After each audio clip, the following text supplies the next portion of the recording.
Right. So I'm Manish. I run a small website from Darjeeling, from Siliguri, from Darjeeling district. It's called Tista Herald, and I started the website. I think a month before the ban hit the area. So the ban was enforced on June 18. Just a day after three people died in clashes with the police after the whole Gorkhaland agitation got triggered. The ban affected. When we talk about the internet ban on Darjeeling, it sounds as if the ban was just on Darjeeling town, this little town with only so many people. But we're talking about the entire North Bengal hills here, which includes the towns of Kalimpong, Mirik, Darjeeling itself, uh, and Kashong. So we're talking about the ban affecting at least, if not more, than if some 8 to 10 lakh people, right?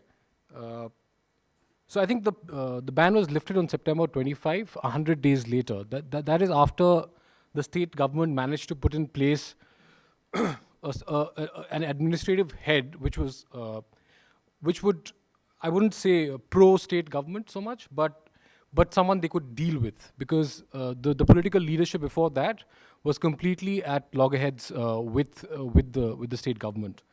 So who were affected by the ban? Mostly it was working professionals, especially journalists.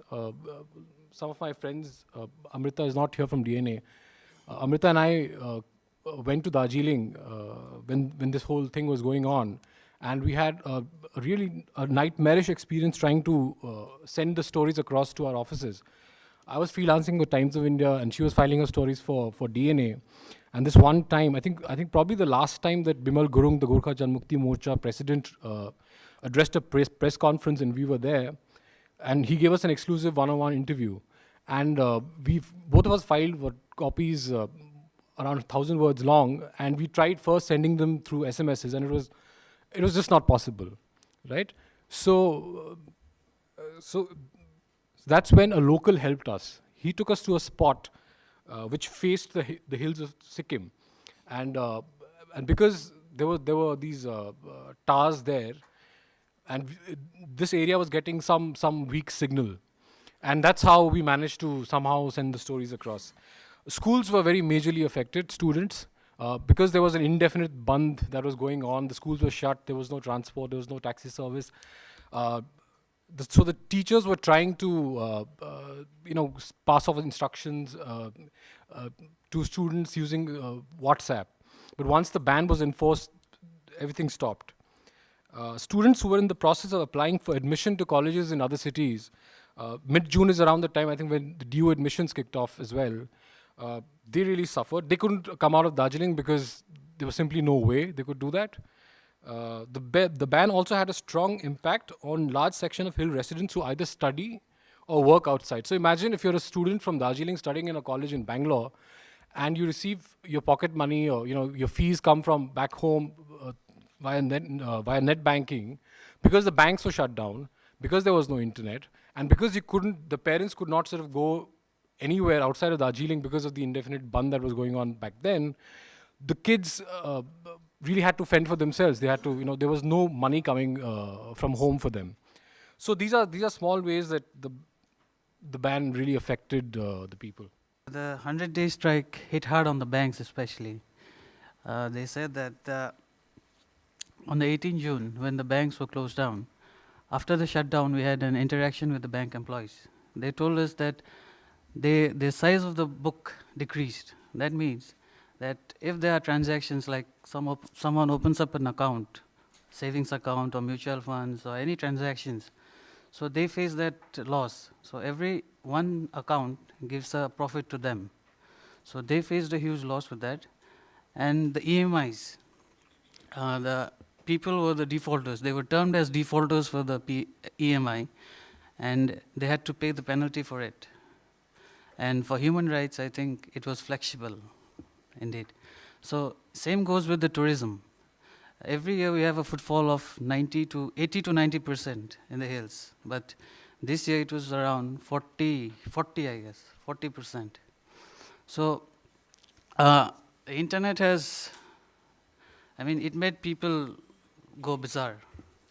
No internet, people couldn't get access to anything, as Manish said out here, education. Yeah, and the banks were they were told that they'll be open before the ban, 2 days ahead of the ban.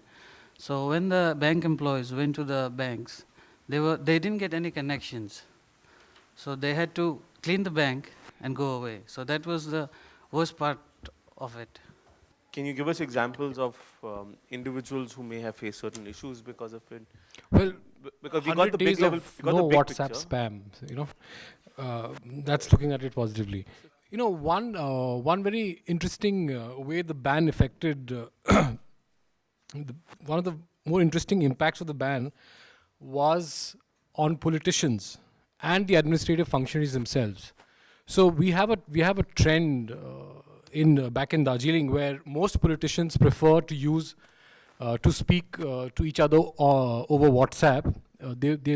They find it fairly risky to make phone calls to each other for the obvious reason, they fear that the calls may be tapped.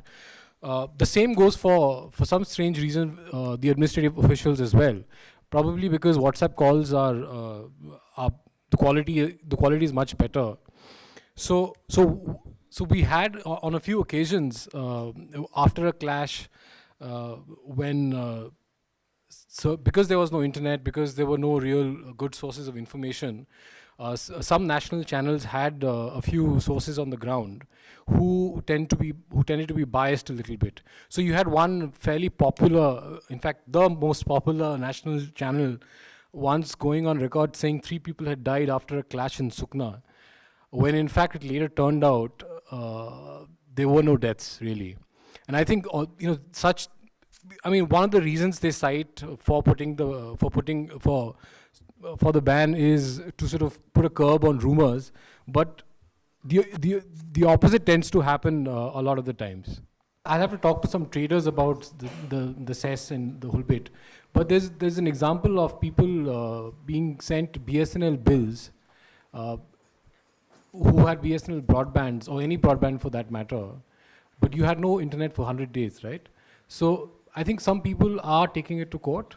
They're taking it to consumer court saying, you can't make us pay that whatever little amount that you must pay uh, because there was no internet. You did not provide that service, but the bills did not stop coming.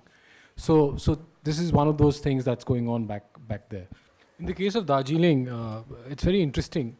The ban was lifted on September 25th, the evening of September 25th, when in fact the ban was being extended by the district magistrate on a weekly basis, right? So she done the same on September 25th afternoon as well. So it's very interesting. We later realized, my sources in Calcutta later told me, the decision to lift the ban came from Calcutta and not the local administration in Darjeeling. So because there was no internet, so the notification that came out of the office in Calcutta could not reach the district magistrate instantly, right? And apparently a poor woman having weathered the agitation for 3 months, she'd gotten in, I probably shouldn't say this. Anyway, I shouldn't say it. So anyway, yeah. So she waited until so the ban got lifted by evening, but she got the local administration who had been extending it at an official level every week. She got to received the official intimation a day later. It's quite funny. Okay, I had a question for Rohit or Manoj. Could either of you talk about alternative means of communication that was used during the 100-day shutdown? So we had something called Geo Hills. So since we Indians are known for our jugads, Darjeeling people also had some jugad. The hills neighboring Sikkim, there were some hotspots in Darjeeling as well as in Kalimpong. So you mean there was a tower close to the border? Yes, of sir. it? Okay. So people used to catch geo network. So it was termed Geo Hills, Geo Dada we call it. And because of the internet ban, the news coverage of that area was pretty less. So the SMS and the calls were the order of the day.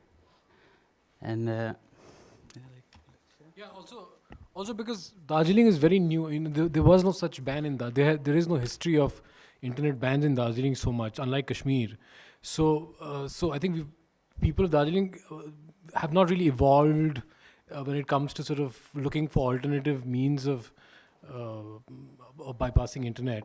People generally depended on phone calls and SMSs. I think the ban was nothing less than a crime, because it was the political supporters of one political party who were hitting the streets, raising slogans, throwing stones, and I mean, numbering, on a bad day, maybe 400 to 500 people. And then to sort of ban internet on the pretext of law and order was completely ridiculous. And for 100 days, most people believe that it was used as a pressure tactic by the state government, because there was indefinite Bandh that was enforced by the Gorkha Janmukti Morcha. And now that Bandh, most people believe, had popular support, at least in the hills. So the internet ban was, okay, so if you're okay with the indefinite Bandh, if there's not going to be any work done in offices, if there's no cars on the roads, so what do you need internet for? So let us, the state government, add this to your basket of miseries. So I think what happened in Darjeeling is very, very grave, because I don't really think the situation called for a ban that for that long a period. The very concept of internet ban is not going to hold too much water going forward. I don't think it makes any sense at all, especially in the case of Darjeeling. When the ban was enforced, only 3 people had died. After the ban was enforced, over 10 people died. People don't die on WhatsApp and Twitter and Facebook, right? People die on the streets when they clash with whoever. Now, you have, so the leader of Gorkha Janmukti Morcha, who's gone underground for over 3 months now, for as long as the ban itself, he's facing trial in 23 cases. He made very good use of social media. What he used to do was, he would record these audio clips and then sort of circulate it in social media. Right now, maybe the people who lived in Darjeeling could not directly immediately access it, but there was a lot of people outside of Darjeeling, but from the region, was sort of swept in. I mean, Bimal Gurung actually used it as a propaganda thing, and it really went to his favor. So this concept of internet ban in itself, I think, has to be discussed. I don't think there is any justification, no matter how grave a situation. I don't know how many lives the ban on internet saved in the case of Haryana, and it's just ridiculous. No, so that's why I sort of compared it to punishment, because was there even an intent to restore normalcy? Like, that's the point that you made, that in Bombay there would be an intent to restore normalcy as quickly as possible. I think there was an ego tussle going on between pro-Gorkhaland supporters and the chief minister. So the chief minister was not in a position to call off the indefinite Bandh, which was hurting the economy. So she took all kinds of measures, internet ban being one, to say that till the day this indefinite Bandh goes on, and that Bandh went on for 105 days, it's very difficult for my government to restore normality. And normality for her also meant internet. So till she appointed Binay Tamang as the new chairman of the Board of Administrators governing Darjeeling Hill, the government just did not relent on internet.